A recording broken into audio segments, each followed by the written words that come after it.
SER Podcast. Hola, soy Bruno Alemán y esto es Play Fútbol, el podcast de fútbol internacional en el que nos gusta hablar del juego. En el episodio de esta semana os vamos a acercar a la figura de Christopher Nkunku, que se está saliendo con el Leipzig y que acaba de debutar con la selección francesa. Claves de su explosión y curiosidades de uno de los jugadores que puede marcar el mercado futbolístico europeo en este próximo verano de 2022. Y lo mejor del fútbol de selecciones, claro, camino a Qatar 2022. Looking for the 1-2, Balotelli drops Aguero, he can win it, oh, he's won the title, surely for Manchester City. Arretra Pirlo, anche lui la rincorsa, colpisce la palla, cucchiaio di Pirlo in gol. Pirlo realizza prendendosi non poche responsabilità. Que el fútbol no tiene memoria, ya lo sabíamos todos, pero olvidar en tan solo 8 meses lo que consiguió Roberto Mancini con Italia, esa yo no la vi venir. Es cierto que es un desastre la eliminación contra Macedonia, pero visto el partido, sin ser brillante, Italia le hubiera ganado 9 de 10 ocasiones en las que se hubiera disputado. Y cabe recordar que en la fase de grupos, un penalti fallado por Jorginho fue lo que impidió a los azzurri meterse directamente en el Mundial. En resumen, que por un penalti fallado contra Suiza y un mar de ocasiones desperdiciadas ante Macedonia, Italia está llorando la eliminación y muchos que no encuentran más argumentos lo que hacen es pedir la cabeza de Roberto Mancini. Vaya por delante que a mí no es un entrenador que me enamore, pero entre decir que es el mejor y pedir su destitución yo creo que hay un término medio. Puedo entender que hubo decisiones fallidas, a mí algunos cambios en el partido contra Macedonia no me gustaron. Seguramente algo de relajación excesiva tras ganar la Eurocopa, pero en mi opinión la Federación Italiana de Fútbol daría una lección de prudencia y de sentido común, dando estabilidad a un proyecto que ha tenido muchos más momentos positivos que negativos desde la llegada de Mancini. Porque el fútbol de selecciones se ha igualado mucho. Es verdad que todos podemos decir 6, 7, 8 selecciones que son candidatas al Mundial y seguramente no nos vamos a equivocar y una de ellas va a salir campeona. Pero ya no se ven las goleadas de antaño. En casi todos lados se trabaja bien el fútbol y se prepara bien a los jugadores tanto en el plano físico como en lo táctico, aunque la técnica alguna vez pueda ir un poquito por detrás. Casi cualquiera te puede competir, aunque seas Brasil, Francia, Inglaterra, Alemania, España, Portugal o Argentina. Sirve también para los que siguen criticando a Luis Enrique porque, cito textualmente su argumento, solo se ganó un partido en la Eurocopa en 90 minutos. Pues bien, Portugal, que tiene un equipazo, va a sufrir hasta el final para clasificarse. Y la campeona, Italia, ya está fuera del Mundial. Como diría Luis Enrique, en el fútbol de hoy, el más tonto hace relojes de madera. Empezamos.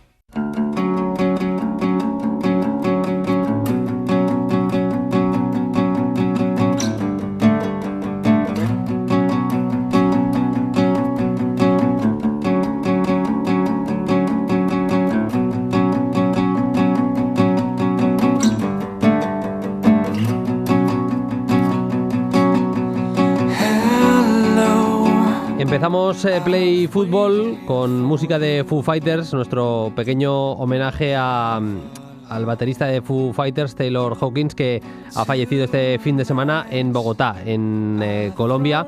Un grupazo, nos encanta en Play Fútbol y bueno, sirva como pequeño homenaje este Everlong en acústica que tanto nos ha hecho disfrutar a muchos de nosotros.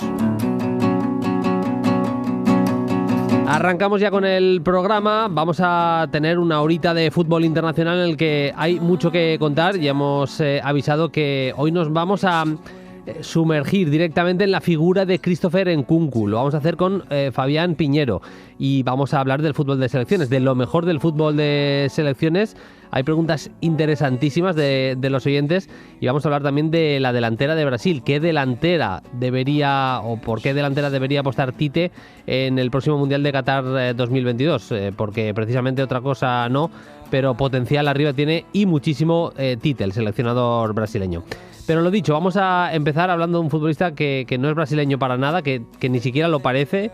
pero que tiene un talento de jugador no sé si marcar los próximos años, pero estar en la élite al menos sí en los próximos años en el fútbol europeo. Fabián Piñero, ¿qué tal? Muy buenas. Muy buenas, Bruno. Bueno, encantado de estar aquí una vez más, y además tengo que decir que ya inicio diciendo que para mí es el cambio con respecto a la temporada pasada y más grande que yo he visto en el fútbol europeo, en cuanto a no solo a nivel, sino a otras cosas que, bueno, iremos comentando y que es muy interesante. También es muy interesante seguir a Fabián Piñero en Twitter, @soprano_35. Le tenéis que seguir todos si no lo hacéis ya. Hilos interesantísimos, todo el análisis futbolístico de todo lo que ve Fabián, que es muchísimo y que insisto que es muy, muy interesante. Fabián, lo primero que hay que decir es que, y lo apuntabas en esta primera y breve intervención, es que el Nkunku de ahora es muy diferente, especialmente con balón, pero que el Nkunku que tenemos en 2022, si hay gente que solo lo ha visto en 2019, 2020, que se olvide de aquel jugador. Sí, exactamente, Bruno. Hasta el año pasado yo lo describiría como un jugador a grandes rasgos, como un atacante móvil con gran espíritu colectivo que estaba orientado a la creación de ocasiones. Esa creo que es un poco una definición que contiene los puntos básicos de su perfil, como pienso que era y sigue siendo su valor asociativo, Bruno, que es algo que, bueno, en esta temporada, hasta el año pasado, generalmente iniciaba en un carril central desde el que potenciaba esta faceta, Bruno, yendo por partes. Creo que se podría decir que dejando de cara ya destacaba entonces gracias a esa habilidad para conectar de lleno el balón, para referenciar tanto al receptor frontal, ¿no? Y después en estático llegando este compañero para dirigir con acierto, para mostrar esa facilidad para darla sin botes, ¿no? Y con una tensión adecuada, incluso cuando variaba la superficie de golpeo, ¿no? Que en eso es un jugador muy completo en este sentido, jugando de espalda. Y luego, bueno, al abrir la posición y para ejecutar el centro lateral también resalta bastante. Sí. De hecho, junto a sus dejadas de cara, Bruno, diría que son las acciones de mayor calidad combinativa que poseía ya entonces y que sigue poseyendo. Al final se le nota también que es un jugador que suele tirar los balones parados, y sus centros, bueno, suelen ir bien dirigidos en ese sentido desde las dos bandas, por esa mezcla un poco entre la precisión y entre el efecto el del balón, ¿no? Que al final es algo que eso dificulta su defensa. Luego, por otro lado, retrasar su posición en ataques posicionales para, bueno, intentar un poco incidir en ese circuito asociativo y jugar de cara a la portería rival, que es algo que hacía sobre todo más hasta el año pasado, pero que todavía se le sigue viendo. Se podría decir que suma más para sentar ataques que para aclararlos, ¿no? Porque es verdad que tiene lectura, tiene criterio y tiene pausa, pero le falta finura para filtrar por dentro, ¿no? Eso sí que no lo tiene, para batir líneas con pases interiores. Al final, ahí sí que les falta quizás un poquito de tacto para saltarse muchas piernas, visión para ver ciertos espacios o creatividad para invertir pases inverosímiles, ¿no? Imprevisibles.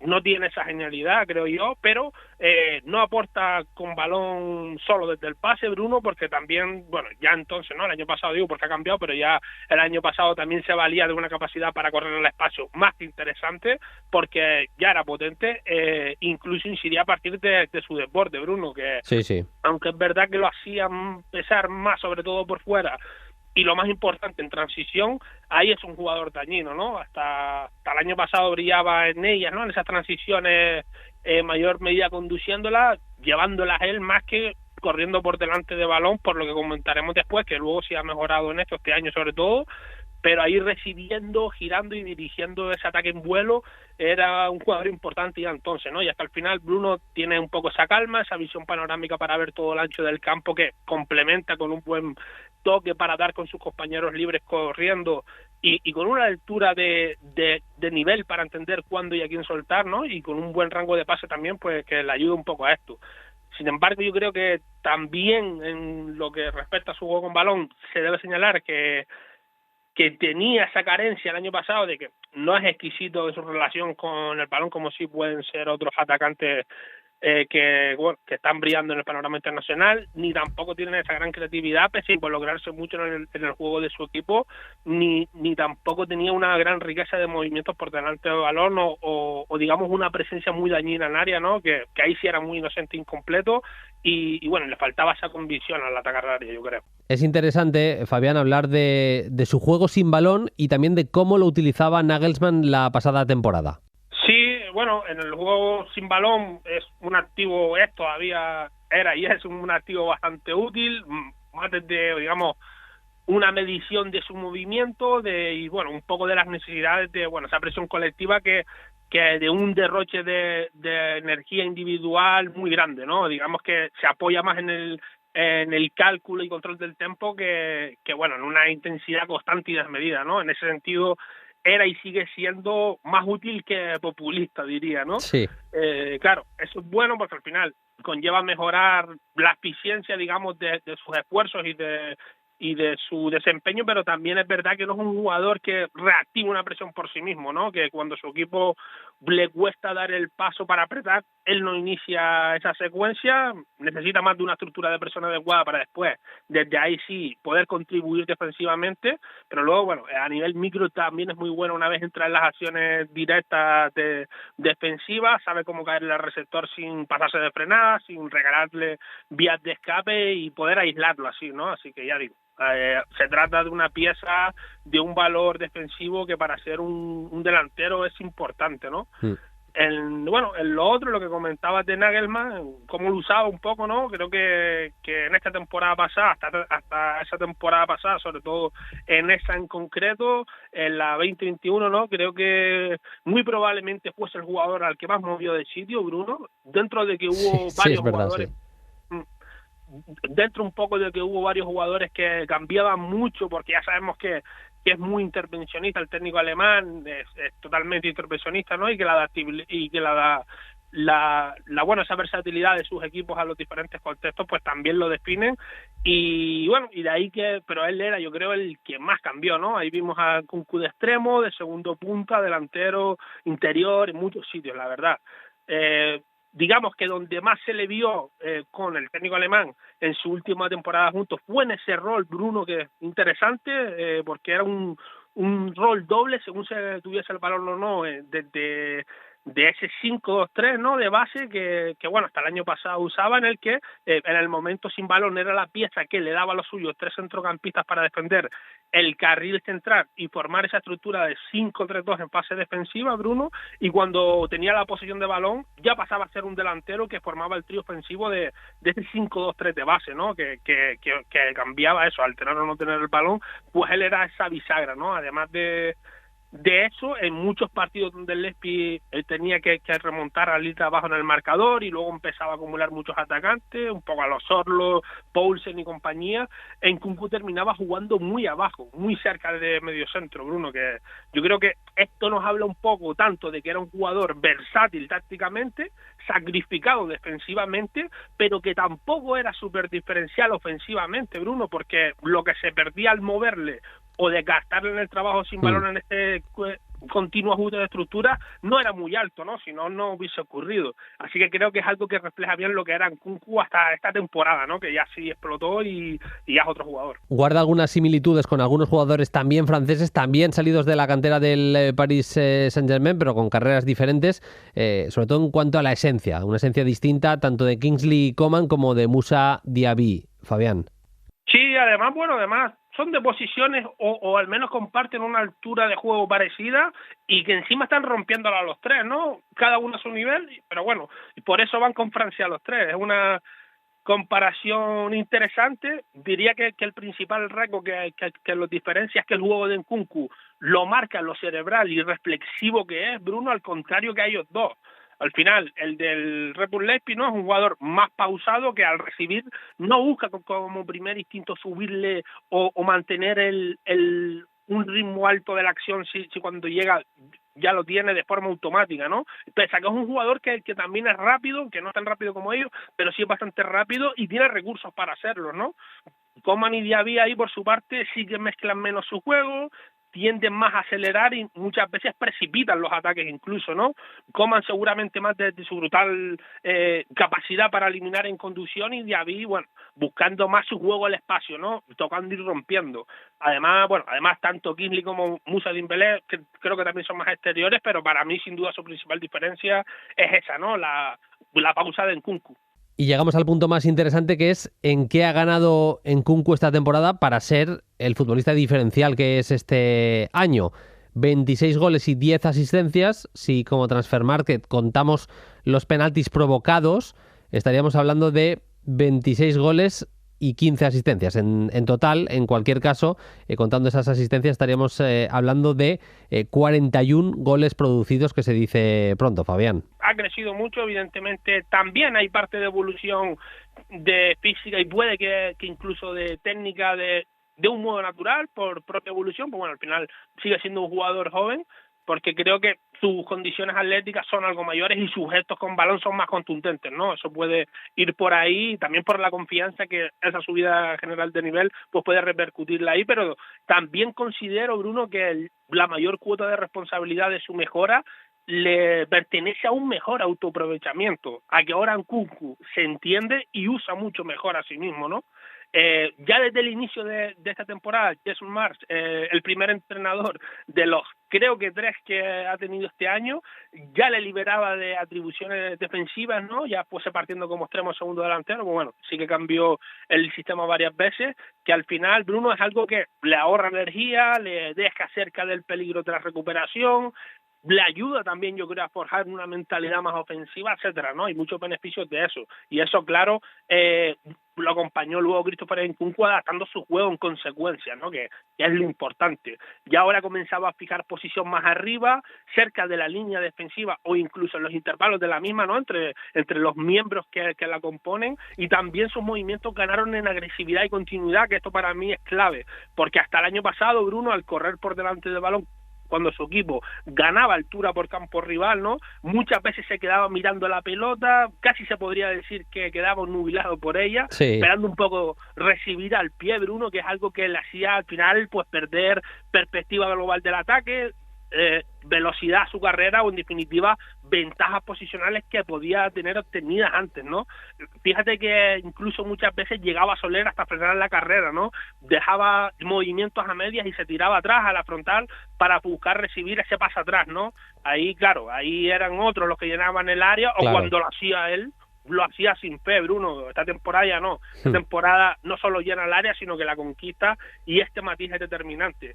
Y además, una vez al conquistarla, digamos que gana área, ¿no? Por determinación para ganar posición, por mejora de timing para conectar el centro recibido tras soltarse de su marcador, o por una lectura previa de calidad de los puntos de caída del centro, ¿no? Que yo creo que todo eso se ha visto en su caso, y la verdad, Bruno, es que la mejora en zona de finalización es de no creerse, porque encima su reacción e intuición para ganar rebotes o jugadas rápidas es muy importante, es mucho mejor ahí. Y para colmo a todo eso le suma una habilidad brutal para ganar calidad de disparo, que es para mí su sentido de la reorientación, ¿no? Es un jugador que tiene una habilidad bestial para controlar o redirigir carreras complicadas, para referenciar visualmente la portería en un parpadeo, incluso sin mirar, o para equilibrarse corporalmente, para encontrar posiciones de chut en buenas condiciones en situaciones que deberían ser complicadas, ¿no? Aunque esté de espalda, aunque esté presionado, aunque esté corriendo hacia afuera y tenga el tiro en un ángulo complicado en teoría, pero ahí es muy ordenado y ágil para reordenarse y sacar buenos golpes a portería o centro, ¿no? También. Alguien algún día explicará que se ha trabajado para cambiar tanto a Nkunku en tan poco tiempo, pero para mí es lo que dice Fabián. Yo veo a un Nkunku este año que se ha creído su propio potencial, que es altísimo, que es una auténtica pasada, porque podemos hacer también una definición de qué es el actual Nkunku, Fabián. Claro, estoy de acuerdo contigo que hay mucho de confianza ahí, evidentemente, y por eso al principio lo decía, que una vez empiezan a salir las cosas, pues todo empieza a realinearse, ¿no? A alinearse, como le pasó a lo mejor a Vinicius a principios de temporada, ¿no? Empezaron a entrarle un par de goles y luego parecía que también empezaba a moverse mejor al espacio y tal. Eso creo que pasa en muchos casos, y en el caso de Nkunku en especial se ve, y también hay mucho trabajo ahí seguro, ¿no?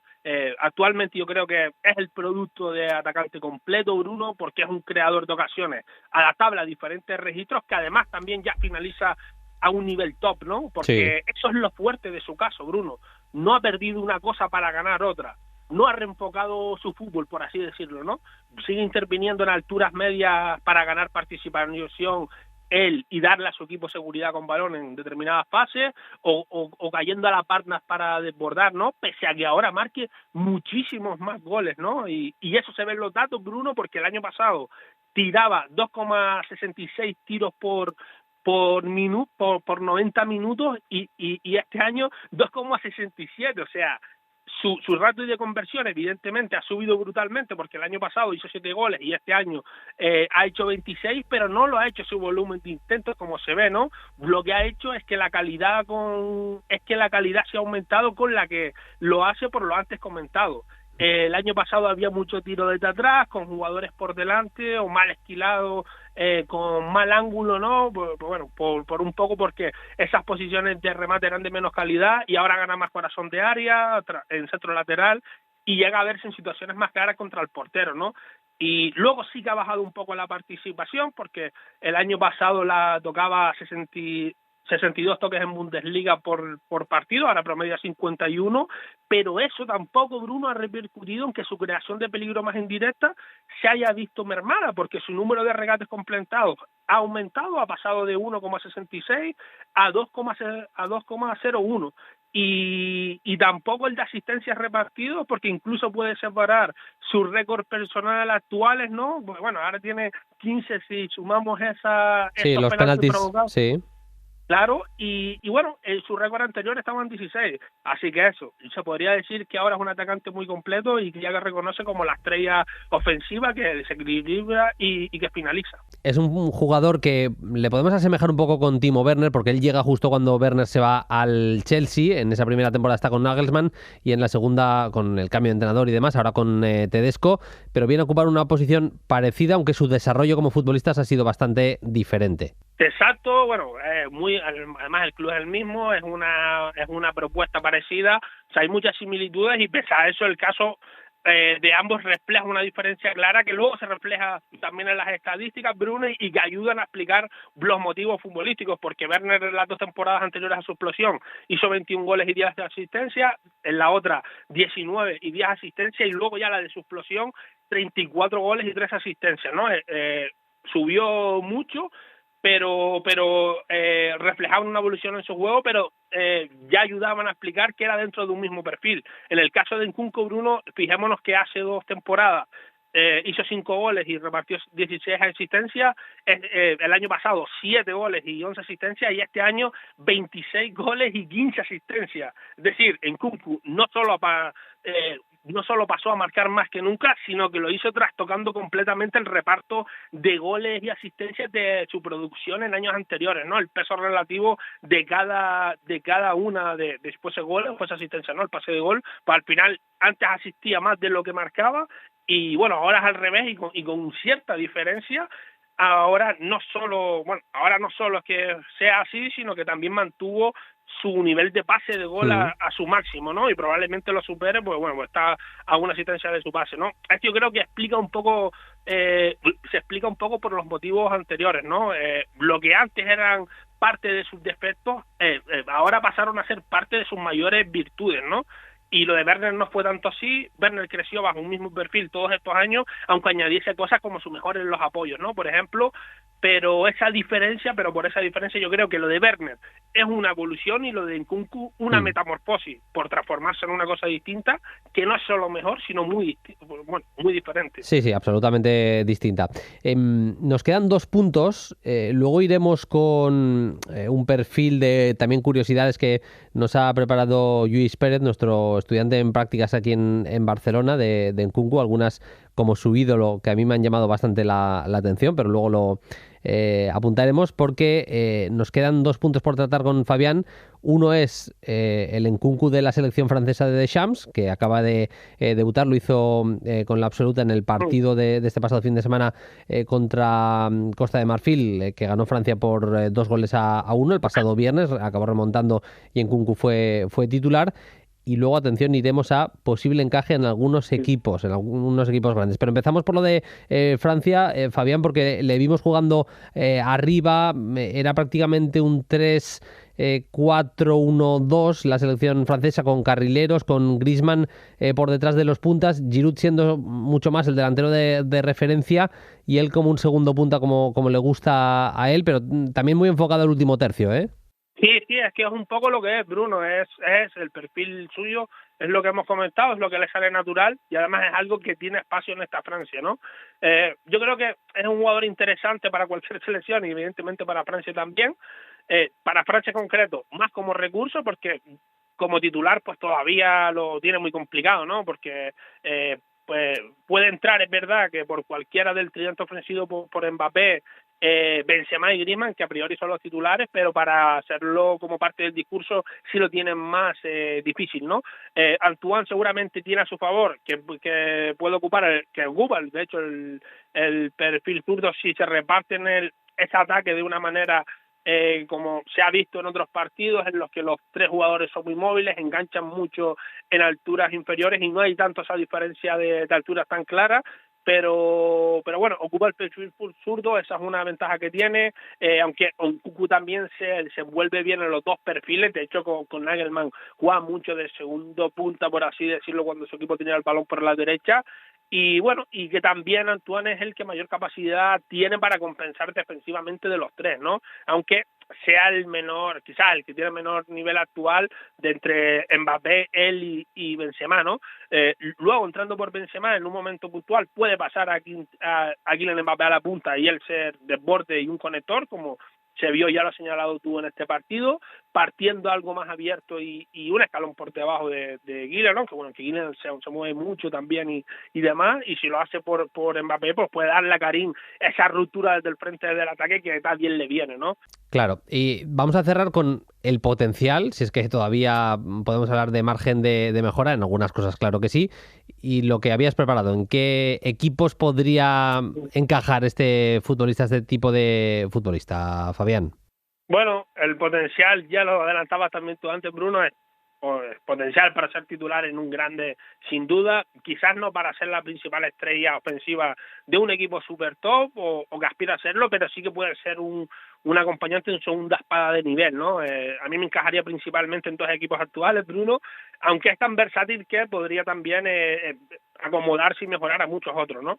El primero, quizás el más obvio, que es el Bayern de Múnich. Es verdad que está en un momento tremendo, pero al final Müller ya va para 33 años y bueno, ahí a medio plazo Nkunku creo que podría ser una acción que permita repetir cosas que vienen siendo constantes en el Bayern de Múnich durante muchos años, que solo posibilita juntar un jugador tan especial como Thomas Müller, ¿no?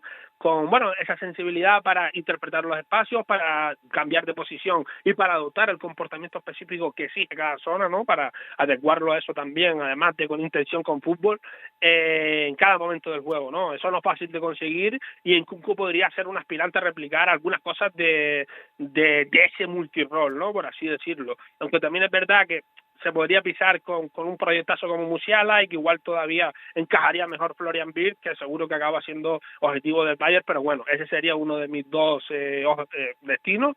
Y otro sería la Juve, aunque no sé si económicamente sería viable, pero a mí me cuadraría mucho por Dybala, Bruno. Creo que podría ser interesante por el argentino, porque aunque Napoli tiene tanto juego como él en su mejor versión, sí que permite ganar cierta organización y orden desde sus recepciones, siendo menos exquisito y menos imaginativo en el pase, y bueno, es que encima creo que encajaría bien con 2 de los pilares de futuro de la Juve, ¿no? Como podrían ser Chiesa o Vlahovic, ¿no? Al final, al Chiesa puede darle rupturas hacia arriba que le limpien esa zona de finalización en la frontal, o incluso caer a banda para activar su potente diagonal del italiano desde el inicio de la misma, ya sea ofreciéndole paredes o dividiéndole vigilancias al caer cerca, ¿no? Pues es una rutina muy natural que tiene Nkunku. mientras que también puede romper cuando Vlahovic va a enganchar o al revés, ¿no? Cuando Vlahovic rompa, pues él quedarse conectando, ¿no? Porque intuyo que el serbio poco a poco se irá siendo cada vez más un delantero que busque pesar en las dos direcciones porque tiene margen para hacerlo. Así que eso, a mí me cuadraría en especial el Bayern y también en la Juve. Yo añado un tercero que es el Liverpool. Es verdad que tendría que readaptar un poquito, que no podría ser ese segundo punta, no tan referente como el delantero centro más posicional, pero creo que se adaptaría muy bien, aunque tuviera que jugar como extremo o incluso como referencia arriba. Creo que se podría adaptar. Fabián, lo dicho, ha sido un placer charlar contigo. Nos hemos sumergido en la figura de Nkunku a través de @soprano_35, el gran Fabián Piñero. Un abrazo, Fabián, gracias. Nada, Bruno, encantado una vez más. Hasta la próxima, un abrazo a todos. Lo prometido es deuda. Vamos a cerrar este perfil, esta portada de Play Fútbol sobre Christopher Nkunku, hablando de cómo era en sus inicios, de algunas curiosidades. Lluís Pérez es nuestro estudiante de prácticas en SER Cataluña. Hola Lluís, ¿qué tal? Muy buenas. Hola, muy buenas, Bruno. Además es un enfermo de la Premier League, de grandes ligas europeas, y le hemos pedido curiosidades, que nos cuente cómo fueran los inicios de Christopher Nkunku. Y hay cositas interesantes, Lluís. Sí, hay algunas cositas que a mí me han llamado la atención. Por ejemplo, que él empieza a jugar a fútbol desde muy pequeño porque tanto su padre como su hermano pues le influyeron a ello y en él vieron que realmente podía tener pues confianza y futuro como jugador, porque ya se le veía como alguien que dominaba muy bien el balón y que le gustaba muchísimo jugar. Por ejemplo, él tenía como ídolo a Ronaldinho, le gustaba ya chutar las faltas, meter los goles y sobre todo regatear. Por otro lado, también siempre ha sido una familia humilde, de muy buenos modales, y según lo que cuentan los que lo conocen, él mismo decía en una entrevista que para él su familia, que le enseñó a ser amable con las personas y a no lastimar a los demás, que trató de ser lo mejor posible con todos los que le rodeaban. Por otro lado, también su familia le ayudó económicamente para que jugase al fútbol, pese a ser una familia humilde, y también se fijaron mucho en sus estudios, en que él pudiese madurar y crecer como estudiante y a su vez como futbolista. Me contabas también que tuvo problemas de crecimiento y que estuvieron preocupados por ese tema, Lluís. Cuando llegó, por ejemplo, a las categorías inferiores del Paris Saint-Germain, se le veía, de hecho hay vídeos de él que se le ve pues que es el más pequeño de toda la plantilla con diferencia. Además era un jugador que le tuvieron que retrasar la posición hacia el lateral porque su cuerpo era muy inferior y no podía ni ir a los duelos. Él era un jugador que sobre todo pues buscaba el regate, la velocidad, que eso sí que destacaba, y buscaba muchísimo el contrapié de los jugadores para poder irse en velocidad. No obstante, pese a las críticas que le dieron, pese a los insultos incluso que le llegaron a hacer por su pequeño tamaño, él siguió adelante, no se paró y decidió seguir jugando al fútbol y seguir mejorando como jugador. Hemos contado que el gran salto futbolístico lo pega esta temporada, pero ya ha quedado clarísimo que el Leipzig ha hecho un gran negocio con él. Lo firmó por menos de 15 millones de euros y ahora el valor es orientativo, el de Transfermarkt, pero ha crecido de manera exponencial. Efectivamente, de hecho, este jueves se actualizaban los datos en Transfermarkt de la Bundesliga y Nkunku ha llegado a los 65 millones de valor por el precio que pagó, que fueron unos 14 millones, si no me acuerdo, mal, pues el valor ha sido pues de los más elevados. O sea, creo que ahora está emparejado con Gnabry, por ejemplo, o Sané incluso como jugador de valor. Y el tema, es que no me lo quería dejar, Lluís, perdona, el tema de las lesiones, las pocas lesiones, mejor dicho, no es un jugador que haya tenido especiales problemas con temas de lesiones, un poco de molestia en el tobillo el año pasado, pero poco más, ¿no? Sí, tuvo unas molestias también en la espalda, pero se ha perdido muy pocos partidos el jugador y esta temporada creo que solo ha sido bajas por tener COVID y no se perdió ningún partido. 7 partidos en la 2021 y por eso se perdió, no llega a 2 meses de competición, pero es lo único que ha tenido de relevancia en los últimos meses. Lluís, muchas gracias, trabajo impecable, un abrazo, gracias. A ti, Bruno.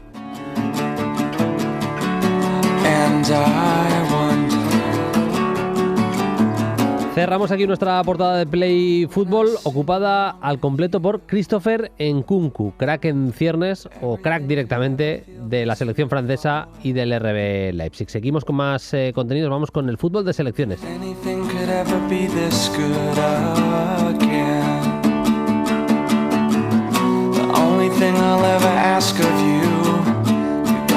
Not to stop when I say when.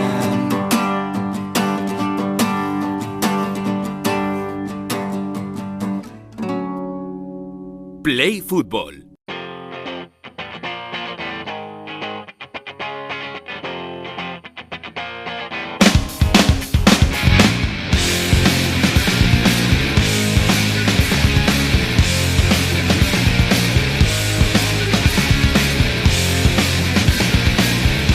suena Nirvana, es signo de que va a empezar el 3 preguntas para Paquillo, la sección que hacemos con Paquillo Mariscal, que lleva esta sintonía de por sí, de normal. No es que estemos siguiendo con el homenaje a Foo Fighters, porque no, lo hemos hecho ya al principio, pero es la sintonía de la sección que le mola, que le encanta al bueno de Paquillo Mariscal. Hola Paquillo, ¿qué tal? Muy buenas.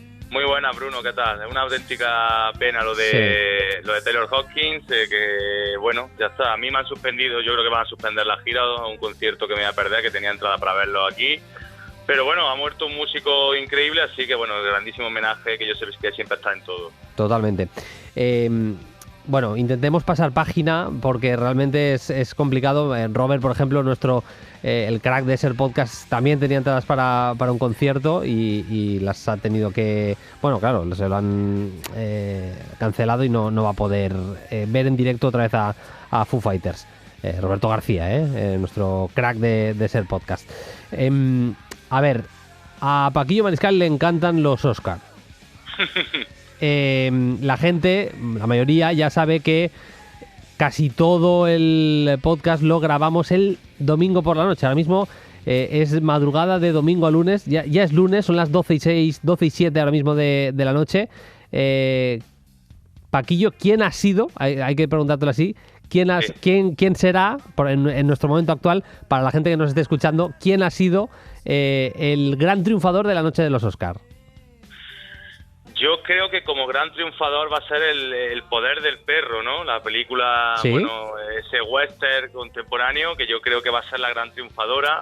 Tiene toda la pinta, tanto en dirección como, no sé si posiblemente en actor, porque está Will Smith dando fuerza, pero también te diría que para mí, después de 2 nominaciones, si todo apunta a que va a ganar Will Smith por el método Williams, el Oscar creo que también sería no sorpresa, pero sí gran triunfador de la noche. Pues ahí queda la apuesta de Paquillo Mariscal, porque insisto que no sabemos nada de los Oscar todavía, porque no ha empezado la gala. Para que me den bien, Bruno. Correcto. Para que me den bien cuando lo escuche. Sí que sabemos que Canadá le ha ganado por 4-0 a Jamaica y ya está clasificada.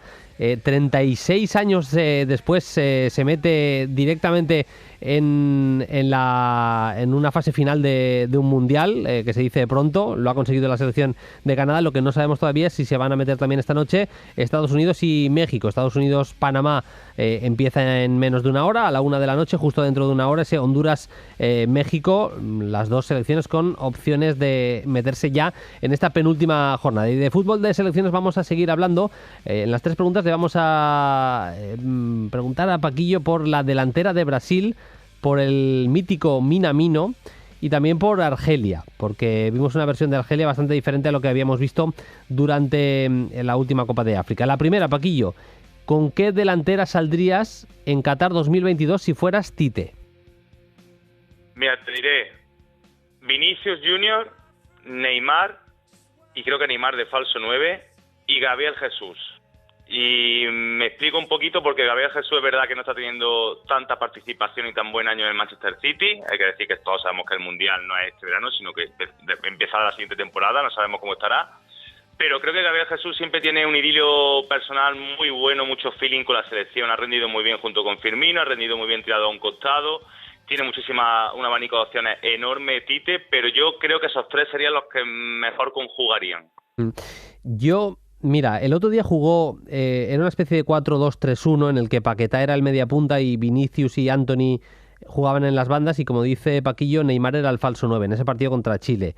Yo creo que con este sistema, si sigue intentando explotar lo que vimos el otro día con Neymar haciendo clarísimamente de falso 9, venía muchísimo a recibir, era uno más en el centro del campo, al final Gabriel Jesús es verdad que puede llenar ese espacio que va a dejar Neymar libre y también lo puede hacer Vinicius, pero a mí me da la sensación que con la capacidad para llegar y el físico imponente que tiene Paquetá, ese dinamismo que tiene Fred, que también se puede incorporar a acciones de área, yo fíjate que mantendría más o menos el equipo que vi el otro día, igual cambiando el lateral izquierdo, pero yo mantendría ese Casemiro-Fred, que son perfiles diferentes en el centro del campo.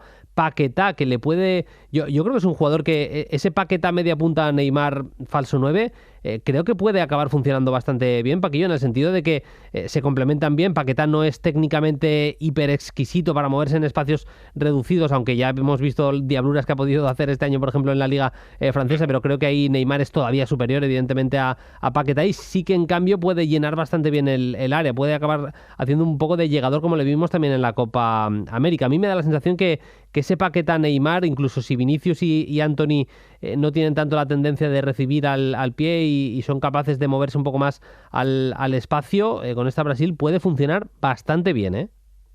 Sí, yo te compro lo primero, que creo que está todo encaminado para que Neymar sea el falso 9, quiero decir, ya no se piensa en Gabriel Jesús ahí, o en Firmino, o incluso en Gabigol, que venían jugando los últimos tiempos, o sea que teniendo en cuenta lo de Neymar falso 9, y teniendo en cuenta, claro, que yo creo que Vinicius Junior, si continúa a este nivel, es intocable. Es verdad que lo de Paquetá casa muy bien, porque hay que decir que Paquetá en su inicio en Flamengo incluso ha jugado de segundo delantero, falso 9 también, o sea, tiene ese olfato, esa capacidad para el remate, tanto de fuera del área como también para sumarse con esos espacios que genera Neymar, que evidentemente no pisa área casi nunca, parte de ahí, pero es un falso 9 total. Y luego, claro, es que el abanico, banda derecha, Rapiña ha jugado y muy bien, Antony está en un momento de forma espectacular. No se nos puede olvidar Richarlison, que es un jugador que le gusta mucho a Tite, también porque es más disciplinado sin balón, que sabemos que luego el técnico brasileño también pide mucho esfuerzo defensivo. Yo lo de Neymar, Paquetá sí te lo compro. Tengo muchísima duda en saber quién sería el cuarto integrante de este 4-2-3-1, sobre todo en banda derecha. Yo, si fuese, como te he dicho, creo que Gabriel Jesús tiene tiene un matrimonio especial con la selección, aunque no esté atravesando un buen momento en su club, pero lo de Antony es que te llena los ojos. Qué barbaridad de futbolista, qué delicia verlo regatear y desbordar continuamente. Es un auténtico jugadorazo, que no para de regatear, revoltoso, además con mucho carácter. Bueno, es un futbolista brutal. Vamos con la selección de Japón. Japón se clasificó en el último partido con goles de Mitoma, pero seguramente el mejor futbolista del partido fue Minamino, al menos el que generó más peligro. No estuvo del todo acertado a la hora de apuntar con la mirilla, el fusil, pero sí que fue el que más peligro llevó a la portería rival de manera bastante clara.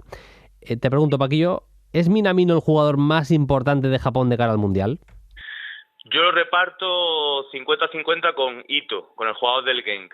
Me parece que, porque es verdad que Minamino fue el mejor jugador más allá de los dos goles, efectivamente, de Mitoma, pero fue el mejor jugador contra Australia. Siempre que se pone en la elástica de su selección rinde francamente bien, y este sí que es verdad que no tiene una buena dinámica, que no está participando en el Liverpool, que sabemos que durísima la competencia que tiene muy pocos minutos, pero eso no provoca que luego no esté bien con los nipones.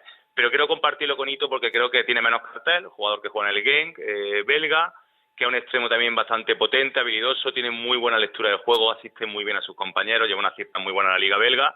Y para mí ellos dos, junto con probablemente Tomiyasu, el jugador del Arsenal, que creo que tanto para salida de balón, que esta selección le gusta tener la pelota y crear desde abajo, como para el aspecto defensivo, que siempre hemos acusado un poco a Japón como es un poco cándida atrás, ¿no? Muy bonita de ver, pero luego le cuesta trabajo eso de meter el pie, por decirlo de alguna manera. Creo que son los tres de columna vertebral de esta selección con vista a Qatar. Minamino es un futbolista dinámico, que tiene buena llegada al área, que puede jugar en las bandas, puede jugar en la media punta.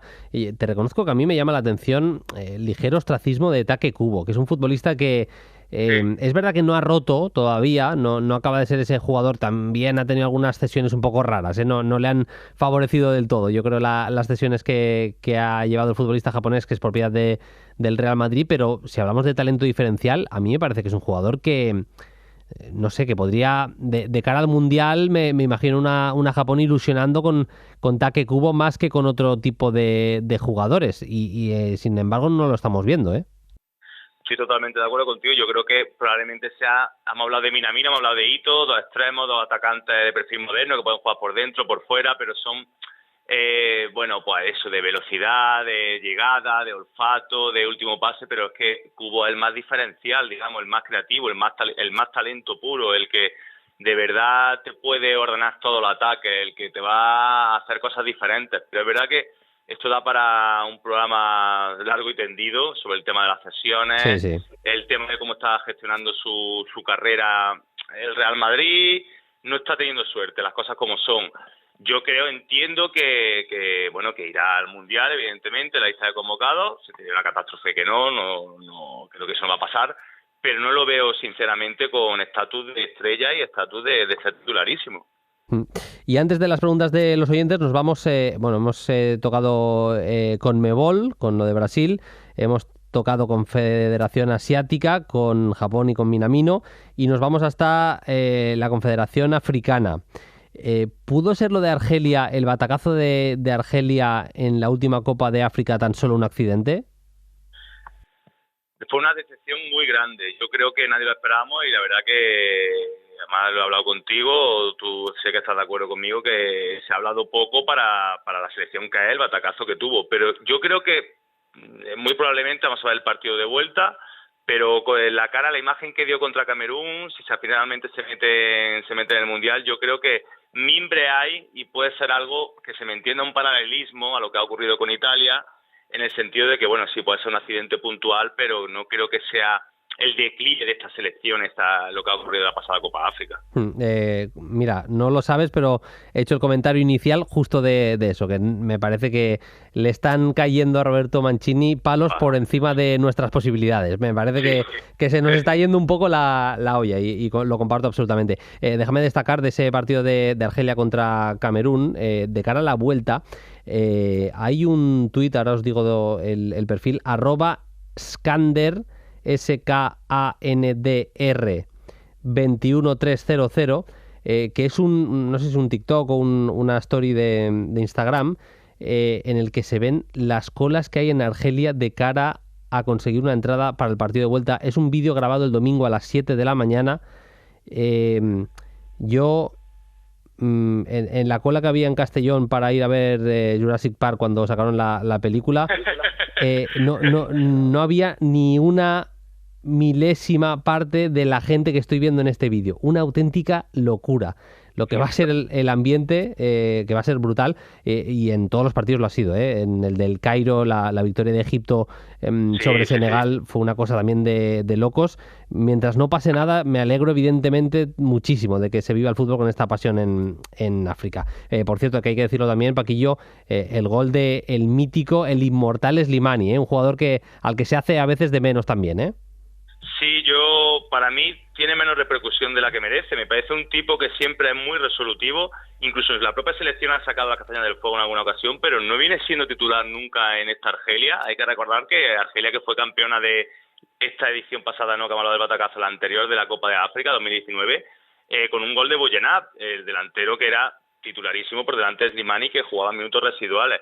Y es que los números del Slimani en todos los clubes donde está, evidentemente donde más ha rendido ha sido en el Sporting Club de Portugal, donde ha vuelto este pasado invierno, pero siempre un tipo que aporta muchísimo, que evidentemente es un perfil de delantero, bueno, pues digamos de alguna manera más torpón, ¿no? Menos hábil, de área, de rematarlo todo, de pelearse con los centrales, pero que eso al final en una selección te da muchísimo. Y yo, bueno, pues rompo una lanza a favor del Slimani, que es un mitiquísimo y que, fíjate, con su gol tiene pie y medio Argelia en el Mundial. Allí donde ha estado ha marcado el bueno de Slimani. Preguntas de los oyentes, ya sabéis que nos las podéis dejar en @playfutbol. Por cierto, tuvo mucha repercusión el tema de los mejores lanzadores de falta de Italia en Twitter, en @playfutbol. Muchas respuestas muy, muy top, mucha gente diciendo Malinovski, Çalhanoğlu, salió el nombre de Biraghi, el zurdito de la Fiore, que también tiene un balón parado destacable. Bueno, muchos nombres diferentes, interesantes los que sacasteis. Podéis dejar preguntas, insisto, en @playfutbol o en los comentarios de iVoox. En iVoox dice: hola cracks, me llamo Pedro Ariel. En la pretemporada pasada vi un partido del PSG en el que jugó un muchacho llamado Calimuendo. Dice, rapidísimo y me encantó. Lo busqué en YouTube y más aún. Creo que está cedido en el Lens. ¿Qué techo le ven al chico? Saludos desde La Habana. Nos escuchan también desde Cuba, La Habana, pues desde La Habana, Cuba, mejor dicho. Pues un abrazo hasta Cuba. Calimuendo lleva 8 goles en 24 partidos, evidentemente cedido en el Lens. Ha jugado 24 partidos entre Liga Francesa y Copa de Francia. Puede jugar de delantero centro, de extremo izquierdo. A mí me gusta que maneja bastante bien las dos piernas, que es capaz de definir tanto con la derecha, que es la buena, como con la zurda. Se desmarca bien, yo creo que lee muy bien los espacios y por ahí ve un perfil de delantero interesante. El techo creo que bastante alto. No sé si coincides, Paquillo. Sí, yo creo que tiene un techo interesantísimo. Creo que es un jugador muy a tener en cuenta, que creo que ha hecho bien. Creo que la cesión a un club como el Lens, en el que ya un año y medio estuvo cedido la mitad de la temporada anterior, le viene bien para tener minutos, continuidad, que en el PSG evidentemente. Ahí tenemos casos de Diaby, de Nkunku, que tuvieron que salir, fíjate cómo la están rompiendo. Y que, bueno, dentro de un ecosistema como el de Frank Heise, que propone que es un fútbol ofensivo. Ahí tenemos revelaciones este año en el equipo como de Klaus o Frankowski, y Kalimuendo, siempre que juega, saca cositas para los jóvenes que es. Yo compro lo que tú has dicho de que va muy bien al espacio, muy potente, tiene un tren inferior, una zancada muy buena para esas rupturas, para jugar al límite del fuera de juego. Es polivalente porque puede caer a banda izquierda, puede jugar como referencia acompañando a otro punta, como viene jugando ese 3-4-1-2, digamos, el Lens. Y a mí lo que más me gusta también, sobre todo, es la personalidad de cara a gol. O sea, no se le baja las persianas, elige bien a la hora del remate, no se adorna en demasía, no es tampoco la exquisitez técnica más grande del mundo, pero yo creo que tiene un techo bastante interesante. Totalmente de acuerdo. Más preguntas. David Curiel Palma dice, además de Vlahovic, ¿qué jugador de la Liga Italiana sería titular en Real Madrid o Barcelona? Quizás Chiesa. Un saludo desde Coria del Río. A mí me salen bastantes, te tengo que decir, sí, ¿eh? O sea, vale, pues no sé si coincidías, pero mira, del Inter yo he pillado Brozovic, Skriniar y Bastoni y Barella. Al final, insisto, habría que mirar en qué equipo y en qué posición, pero Skriniar y Bastoni ahora mismo se los das a Xavi. Yo creo que capitanes generales en la defensa del Barça sin ningún problema. Brozovic, un mediocentro que no hay que decir nada más de él, dominante en Liga Italiana, y Barella, por ejemplo. No sé si coincides con los del Inter más o menos, pero yo creo que, habría que ver en qué equipo exactamente, si te interesa más Brozovic o Casemiro, si Barella sería más a plan de futuro para sentar ya a Modric o Kroos también, pero yo creo que estos cuatro están en ese nivel más o menos. Sí, totalmente. Incluso, fíjate lo que te digo, de Bryce también creo que el Real Madrid no tiene cuarto central. Por ejemplo, o sea, a mí me salen bastantes más. Te he dicho de momento los del Inter, pero di tú los tuyos, sí. Sí, yo había pensado en tres casos concretos. Es verdad, bueno, digo que el comentario de Chiesa, por supuestísimo, encajaría, yo creo que para esa banda un poco huérfana derecha del Real Madrid. Creo que ahí iría de perlas Chiesa. Yo también he elegido Brozovic porque creo que le daría un puntito diferente por Casemiro al Real Madrid, creo que sí. Y luego del Milan he cogido a Teo. Fíjate lo que te digo, que yo creo que el Real Madrid necesita un lateral izquierdo más dominante en campo contrario, que era suyo, sí. pero que Mendy. Y de la Juve yo creo que De Ligt, un jugador para jugar en la defensa del Real Madrid del FC Barcelona, 100%, vamos. De hecho, a mí me encanta De Ligt, creo que es un central que se le ha azotado también mucho, demasiado por la adaptación que tuvo en el salto de Ámsterdam a Turín, y que a día de hoy está a los 5 centrales jóvenes seguro. Sí. Yo he puesto Simgen también porque estamos viendo un boom de Aubameyang super bestia, pero creo que en condiciones normales, si le das a elegir a Xavi para los próximos 3 años qué delantero te quedas, yo creo que igual se queda con el nigeriano. Y yo te subo la apuesta de lo del Milan. Yo creo que Teo Hernández y Calabria, tal y como están ahora mismo los laterales de Barça y Madrid, aunque Jordi Alba está haciendo un temporadón desde que llegó Xavi, todo hay que decirlo, pero yo creo que Teo Hernández y Calabria serían laterales titulares tanto en el Barça como en el Madrid, y ahí la dejo. Creo que por nivel ahora mismo lo serían. Carvajal es un buen jugador, pero no está, me parecen, ni mucho menos en su mejor momento de forma. Y vamos con la última, el gran Andoni 1993, un clasicazo de Play Football. Dice, muy interesante como siempre, me gustaría saber si os cuadra cuáles son para vosotros los mejores porteros de presente y futuro de la Confederación Asiática. Alguno puede llegar a ser élite, ha habido en la historia alguno anteriormente. Muchas gracias por adelantado.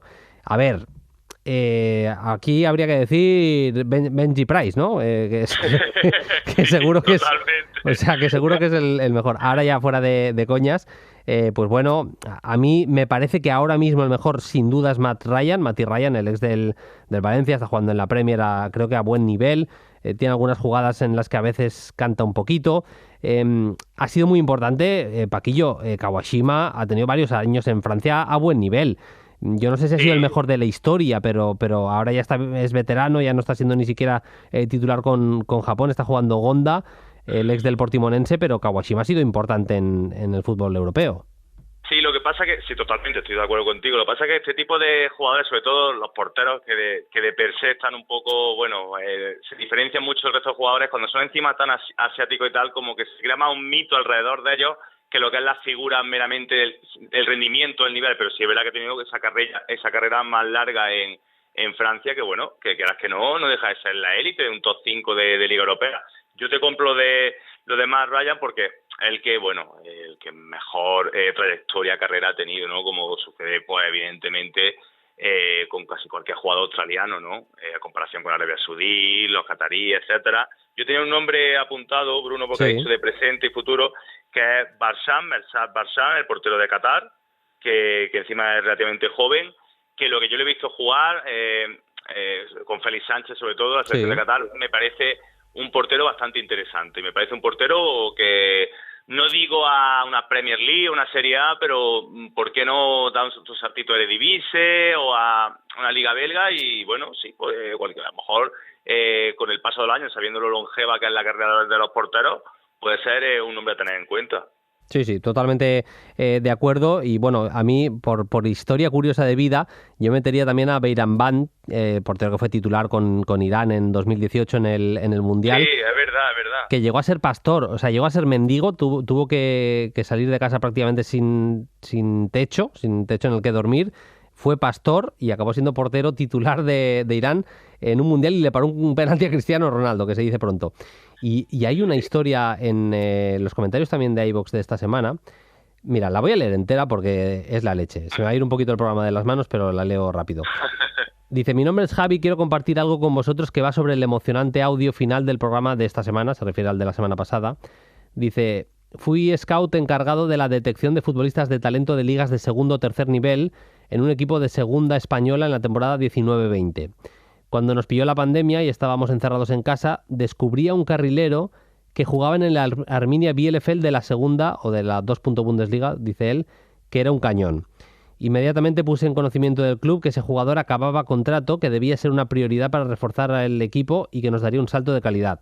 Era Jonathan Klaus y su convocatoria con Francia me ha emocionado totalmente. Dice, sigue, ese mismo año, hartándome de ver jugadores de todo el mundo, encontré un delantero que goleaba en la 3. Bundesliga con el Meppen y que igualmente señalé como un jugador de plena explosión. Era Denis Undab, que acabó fichando por el Unión Saint-Gilloise, que acaba de venderlo al Brighton por 7 millones de euros, siendo el segundo máximo goleador de Europa, solo por detrás de Lewandowski, y que ya veremos si no acaba como cuarto delantero de la selección en la próxima Eurocopa. En ambos casos desconozco si el club llegó a tantearlos, pero de haberlos fichado, cuando pocos les conocían, se hubiesen llevado 2 perlas de incalculable valor deportivo y económico. Y acaba diciendo, qué grande es el fútbol cuando salen este tipo de jugadores que han trabajado desde las categorías más bajas hasta llegar a la cima, como les pasó en su día a los Kanté, Bardi o Diego Tristán. Un saludo. Pues... Buena historión, ¿eh? Claro, qué bueno. La he tenido que leer entera, Paquillo, porque es que me emocionó cuando la leí, te lo prometo. Sí. Además es que no se da bola diciendo el nombre ni sale el perfil, no dice el club, o sea, no se puede ser de... Más humilde como hay que ser en la correcto, vida. Qué grande. Pues nada, hemos echado aquí un buen ratito. Nada, como te vas a ver los Oscar ahora, descansa un poquito, échale un poquito de horas al descanso, que también viene bien, para aquí no te olvides, Sí, lo vamos a intentar, Bruno. Mañana se dormirá menos, pero bueno, a una noche al año tampoco ocurre nada. Luego nos quedamos viendo Libertadores con más frecuencia y el cuerpo, bueno, se acostumbra a todo, tú lo sabes. Grande, Paquillo, un abrazo, hasta la próxima. Un abrazo, chao. Cerramos el programa.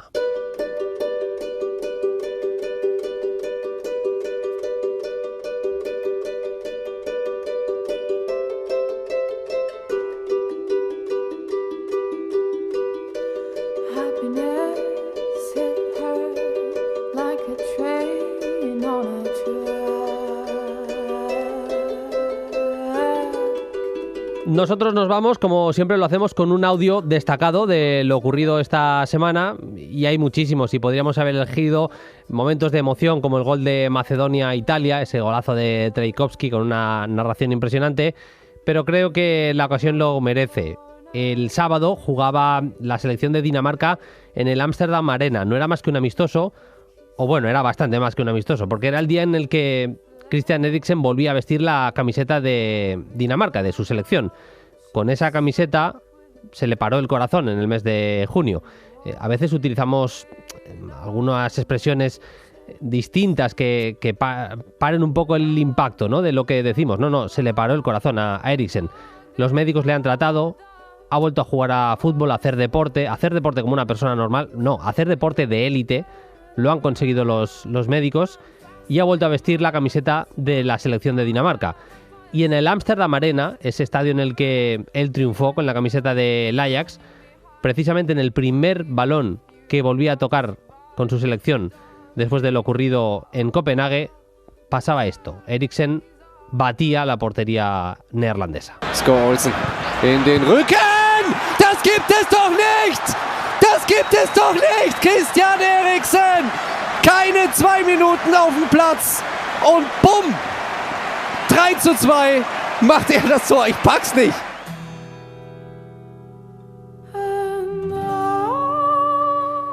Un momento emocionante y la verdad es que una alegría para todos los que disfrutamos de futbolistas como el gran Christian Eriksen. Nosotros nos vamos, volveremos el viernes con un Play Fútbol especial después del sorteo del Mundial. Volveremos con todo el equipazo de Play Fútbol con un análisis ya no solo de lo que le toque a España, sino de todo, de cada uno de los grupos y de lo mejor y lo más destacado que nos haya deparado el sorteo de Qatar 2022, de esa fase de grupos. Ya sabéis que nos podéis escuchar en Ser Podcast, pero estamos también en vuestra plataforma de audio preferida. Estamos en Spotify, estamos en iVoox, evidentemente en Apple Podcast, en Google Podcast, incluso si queréis estamos también en YouTube. Así que lo dicho, si nos escucháis, si le dais like, si os suscribís, según la plataforma en la que estéis, pues ese cariño lo notamos los de Play Fútbol. Nos vamos, volvemos el viernes. Hasta entonces, sed felices, adiós.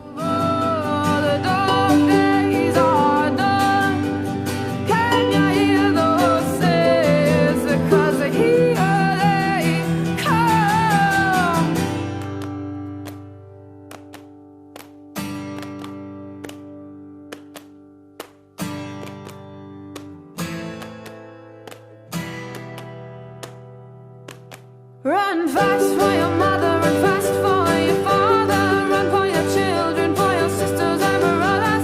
Leave all your love and your longing behind. You can carry it with you if you want to survive.